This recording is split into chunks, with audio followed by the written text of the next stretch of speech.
एका गावात विशाल नावाचा एक शेतकरी राहत होता. तो खूप कष्टाळू होता, पण त्याला एक वाईट सवय होती.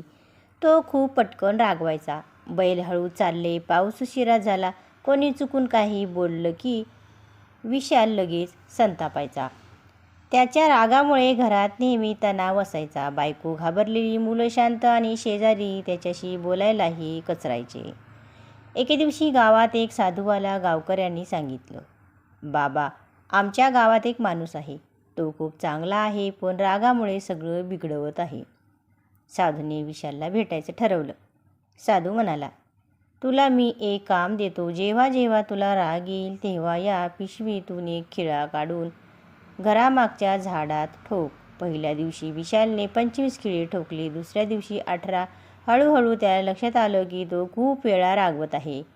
काही दिवसांनी त्याने स्वतःवर नियंत्रण ठेवायला सुरुवात केली. आता तो राग आला तरी शांत बसू लागला. खिळ्यांची संख्या कमी होत गेली आणि एक दिवस असा आला की एकही खिळा ठोकावा लागला नाही.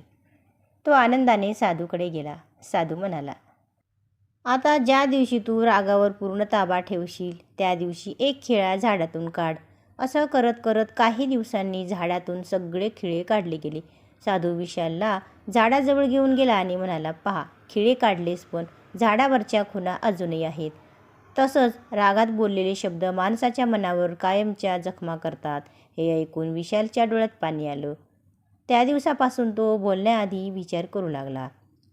घरात आनंद वाढला. शेजारी परत जवळ आले आणि विशालला कळलं, शक्ती रागात नसते, शक्ती शांत राहण्यात असते. बोध, राग क्षणभराचा असतो, पण त्याचे शब्द आयुष्यभर जखम देतात. शांत मनातच खरी ताकद